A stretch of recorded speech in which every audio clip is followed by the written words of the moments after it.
say your name and what you do. I'm Tiffany Ellington. I am a Charlotte barber, loctician, and braider. How long have you been doing this? I just started barbering 6 years ago. I finished school 3 years ago, Okay. and I learned to braid when I was 10. Oh, wow. Now, so that means 6 years ago, you were still early in your career when the pandemic kind of hit, Right. right? Um, Tell me a little bit about how that impacted you a little bit. Well, I actually quit my corporate job to go to barber school, and then the pandemic happened. Like 2 months into barber school, so we had to shut down. And then, like a few weeks in, they let us do Zoom meetings just to like get hours in for schooling.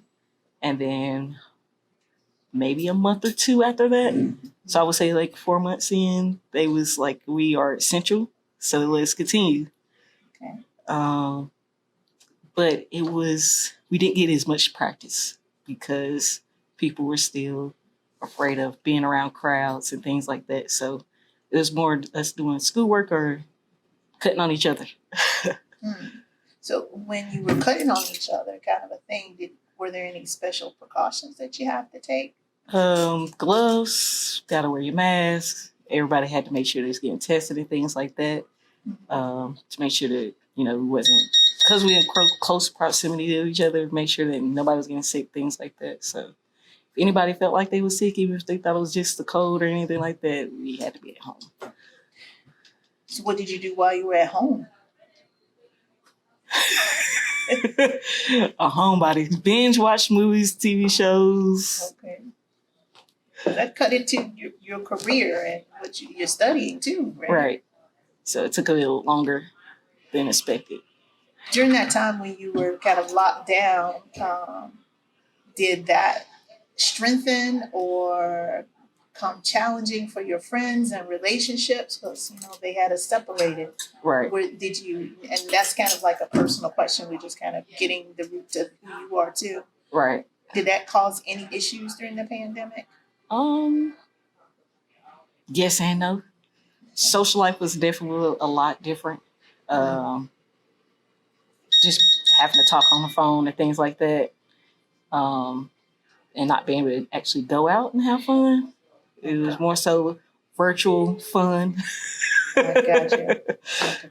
Were there any challenges that you faced during the pandemic? Other things that really made you say, "This is hard. This is hard to do." Challenges for me was more so getting the practice in of cutting. Because like I said, it wasn't too many people that was coming into the barber school or barber shop getting a haircut at that point in time. So that experience was very, very needed, but you weren't able to get it. Right. Okay. Were there any long-lasting consequences that it really happened during the pandemic that you still see happening now, or there's some residual to it? I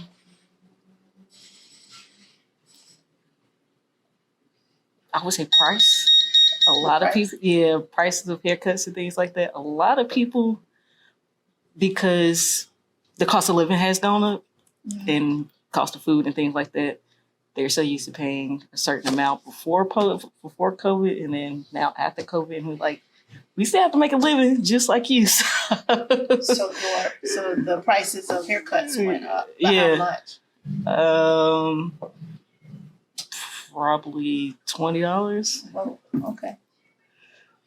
What were some things you learned about yourself during this pandemic? This time that you locked down, you had school to do, you had practice to do. That's a lot of pressure to try to get some things done, but couldn't. Right. What did you learn about yourself during that time? Patience and self-discipline. Okay, tell me more about that. Not being able to be in school and study. Well, you can study, but not getting a hands-on part of studying and being in class and things like that. Taught me a lot of patience. Because we didn't know when, it was going to be over or when we was going to be able to go back to school and things like that.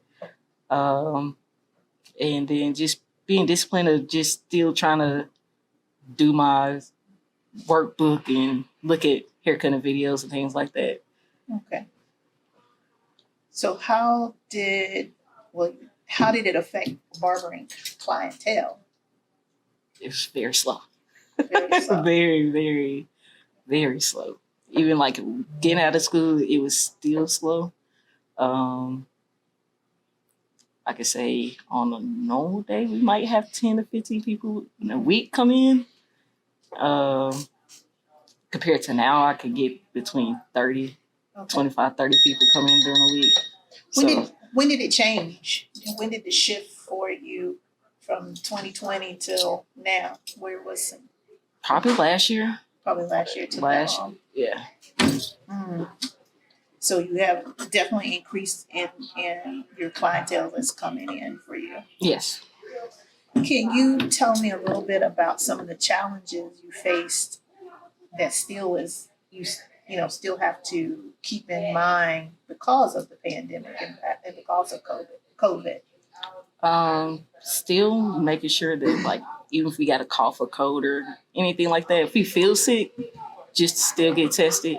Tell anybody if they feel sick, don't come in or reschedule, things like that. It affects everybody because you're in a shop, you're not just you by yourself. So anybody that's sick, it affects everybody in the shop. That kind of goes back go to the question I was going to ask you. I'm like, that definitely can impact your daily schedule now because you kind of that's how you set your schedule up is your customers and Right. someone they're calling you saying I'm sick. I'm sick. How do you readjust for that? I usually open up my schedule or I just stay longer and see if I can get a walk in and things like that. If anybody has texted me asking if I have any openings, I'll reach out. I try to do whatever I can. I can't necessarily make people come in, but I do send out like a mass text to say that I have an opening. So it's things like that, but I still text my clients to make sure they're okay. So how did the pandemic affect your mental and emotional well-being during this time? Mentally, it was pretty hard because it seemed like it was affecting a lot of older people. And I'm not gonna call my mom old, but she's older. And my grandma and things like that. So I try to be more precautious of being around them and things like that. So we really didn't have a lot of older people coming in because they were more so afraid of catching it, things like that. No matter how we say we clean, sanitize, make sure we have a mask on and things like that, they were afraid of still coming in. So I guess that was another challenging piece for being a barber during that time too. Is like everybody was being cautious, but definitely older people were even cutting more back. Yeah. So what ways did you kind of develop more contact to get more clients? What did you have to do? More specials. Word of mouth, just clients coming in and be like, oh, it's clean in here or things like that. For my older clients, I would definitely take them on more slower days. So they could be more confident about coming into the barbershop. Did you acquire any new skills or techniques to adapt to all the different circumstances that were going on? Not really. No. So did you do any haircuts or any hair outside the shop?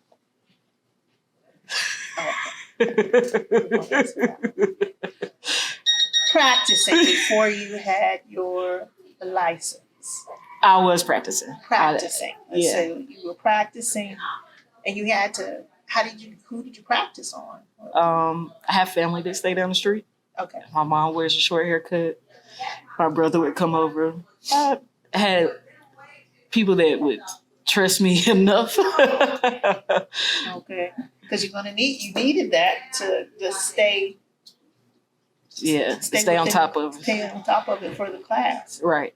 Um, did you have any difficulties in balancing personal life with these changes within your career? Like, did it, like you mentioned before about there wasn't places to go. So was it, you seemed like you were always working or not working? You know, where was a good balance to feel like you were being? I feel like my balance is now. Okay, it's taken now. Yeah, now. Before I wasn't even working. I was full time in school. So if I wasn't at school, I was at home. So my social life I didn't really have one at that point in time. Mm-hmm. But now I kind of have put balance into working and respecting my own time, of taking off and things like that, because working for yourself isn't an easy thing. Right. Looking back, what lessons or insights have you gained from all these challenges during this COVID? Lessons would be nothing's gonna come easy. Although I had people that trusted me, clientele, like for braiding and locks and things like that, it started off very slow.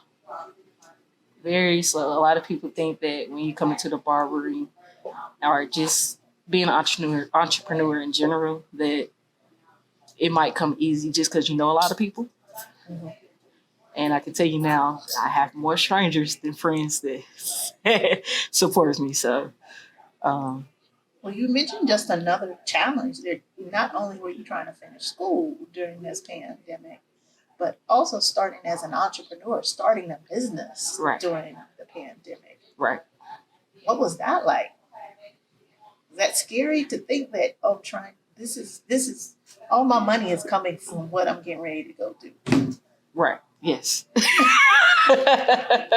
Very much so. What did you do to calm yourself down? Tell me a little bit about that. Therapy. Okay. Honestly. I went to therapy as well.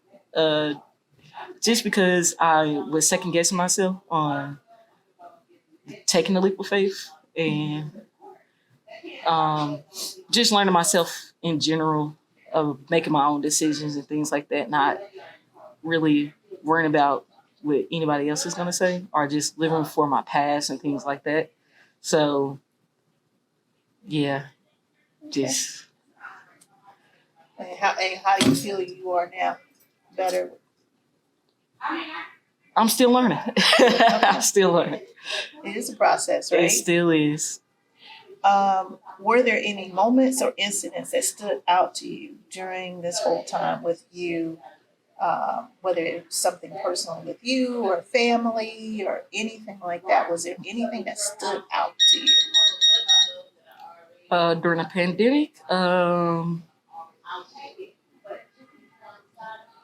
lot of people didn't take it as serious at first until someone close to them passed away or died. So I think a lot of people realize that you gotta live for today.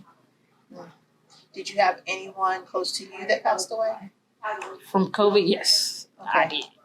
I had a guy that we would say was cousins because we grew up. I went to preschool with his sisters before he was born. So,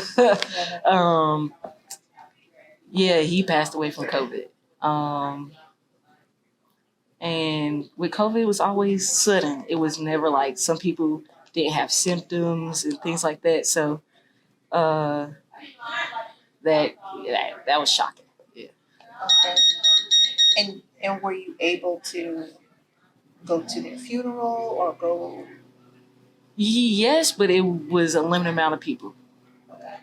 It was a And limited that's amount. different from what we normally see. Right. Yeah, because my uncle also passed away from COVID and other complications that came along with having COVID.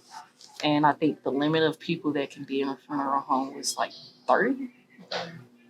Were they in the hospital, like you said, with your uncle? Were they in the hospital? Could you be in the hospital? No. They had one visitor and then that was it. So that could be an isolating thing for some people too, not only for that person, but the family. Right. You know, you don't get to see them. Right. Did that impact people in your family that, you know? Yeah, because a lot of people feel like they couldn't say goodbye, couldn't tell them, you know, how they felt and things like that. So,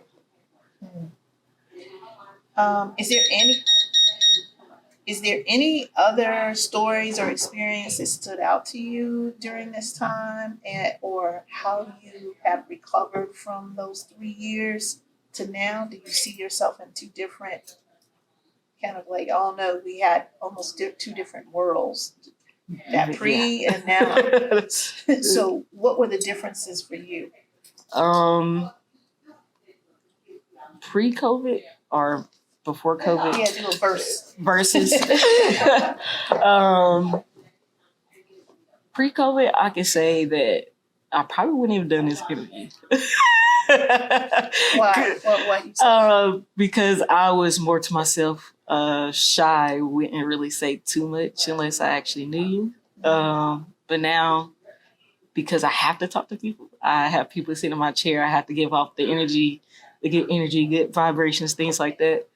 I have stepped out more on just being more vocal for myself.